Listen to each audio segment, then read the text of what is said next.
From MIT Technology Review, Musk v. Altman Week 2, OpenAI fires back, and Shivon Zilis reveals that Musk tried to poach Sam Altman. In the second week of the landmark trial between Elon Musk and OpenAI, Musk's motivations for bringing the suit were under scrutiny. Last week, Musk took the stand, alleging that OpenAI CEO Sam Altman and President Brockman had deceived him into donating $38 million to the company. He claimed that they'd promised to maintain it as a nonprofit dedicated to developing AI for the benefit of humanity, only to later accept billions of dollars of investment from Microsoft and restructure the company to operate a for-profit subsidiary. This week, Brockman fired back with his side of the story, arguing that Musk had actually pushed for OpenAI to create a for-profit arm and fought a bitter battle to have absolute control over it. OpenAI has argued that Musk is suing because he didn't get his way and is now trying to undermine a competitor to his own AI company,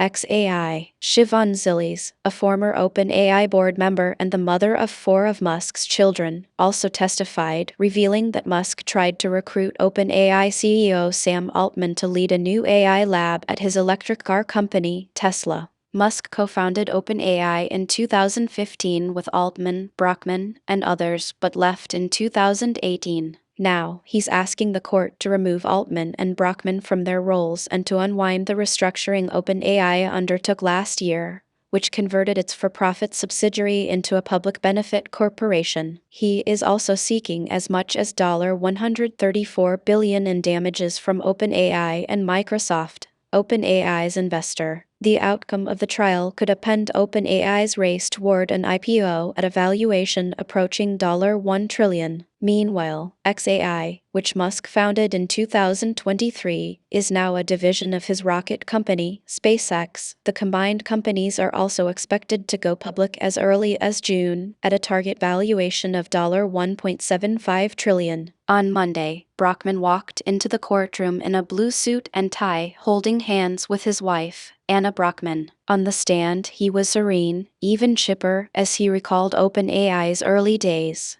But he grew agitated under impassioned questioning from Elon Musk's lawyer, Stephen Molo. Altman listened in silence, while Anna Brockman sat behind him, fidgeting. Outside the courthouse, protesters rallying against the AI race sang hymns over the voices of lawyers giving press conferences. 2 days before trial began, according to Brockman, Musk messaged him to ask if he would be interested in settling. When Brockman suggested that both sides drop their claims, Musk texted back, "By the end of this week, you and Sam will be the most hated men in America. If you insist, so it will be." Last week, Musk testified that he's suing to save OpenAI's nonprofit mission to develop AI safely, but he said he was open to seeing OpenAI become a capped profit company with moderate investments from Microsoft. This week, Brockman told the jury that Musk was never truly committed to keeping OpenAI a nonprofit. In the summer of 2017, when an AI model that OpenAI built beat the world's best players in a video game called Dota 2, Musk hosted a gathering at his haunted mansion near San Francisco. The house was splattered with confetti and cups, Brockman recalled, and the actress Amber Heard, who was Musk's girlfriend at the time, served whiskey. Time to make the next step for OpenAI. This is the triggering event, Musk wrote in an email, having said weeks earlier that if OpenAI made a major public achievement, it would be time to create a for-profit. Brockman told the jury. Over the next 6 weeks, Brockman said, Musk and the other co-founders had intense discussions about creating a for-profit entity to raise enough capital to build artificial general intelligence powerful AI that can compete with humans on most cognitive tasks. Musk wanted to have majority equity in the entity and the right to choose a majority of the board members. He also wanted to be its CEO, said Brockman.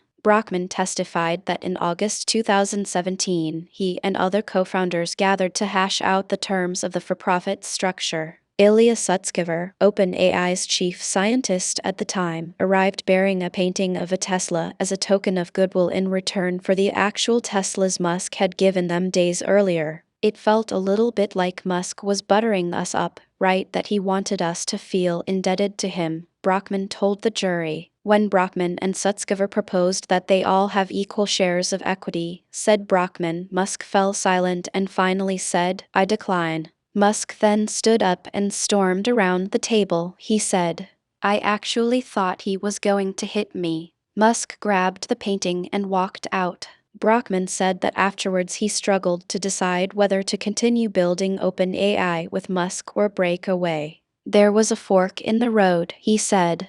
"Do we accept Elon's terms, or do we reject the terms he quits to create his own, and then we create our own?" The one thing we could not accept was to hand him unilateral, absolute control, potentially, over the AGI, Brockman told the jury. In his theatrical baritone, Molo argued that Brockman was motivated by greed rather than a commitment to OpenAI's nonprofit mission to develop AI that benefits humanity. He noted that while Brockman never invested money in the company, he now owns a stake worth close to $30 billion. "Solving for the mission has always been my primary motivation," Brockman said, pushing back on Molo's characterization of him. In 2017, while negotiating with Musk about the future of OpenAI, Brockman wrote about wanting to become a billionaire. "Financially, what will take me to $1 billion? Why didn't you take the $29 billion and donate it to the nonprofit that you had a fiduciary duty to, for the good of humanity?" Molo asked B. Brockman, raising his voice to dramatize moral indignation. Molo then pulled up a journal entry Brockman had written in November 2017, while he was torn over whether to turn OpenAI into a for-profit without Musk.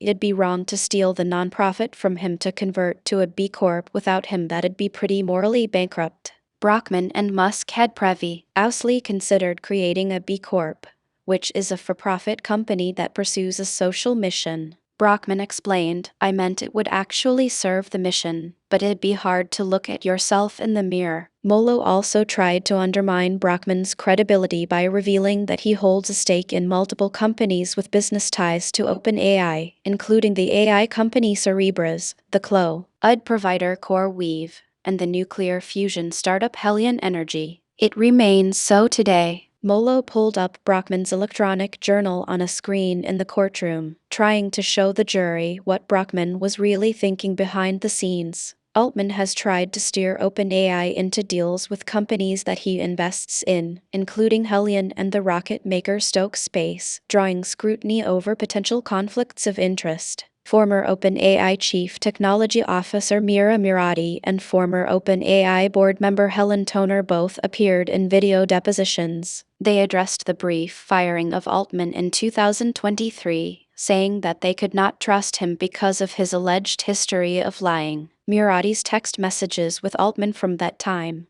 which were introduced as evidence, revealed his desperate attempts to understand what was happening and regain control. After Brockman's 2 days of testimony, Shivon Zilis, who left OpenAI's board in 2023, took the stand in a black jacket and black jeans, appearing composed but with a flicker of nerves. OpenAI's lawyer Sarah Eddy asked her in a deceptively soothing voice whether she acted as a conduit for Musk as he tried to poach OpenAI's co-founders to work at a new AI lab within Tesla. Eddy argued that Musk is suing OpenAI only to undermine a competitor in the AI race. Zilis said she met Musk while working at OpenAI as an informal advisor in 2016, and that they had a one-off romantic encounter. In 2017, she joined Tesla and Musk's brain implant company, Neuralink. "Hi,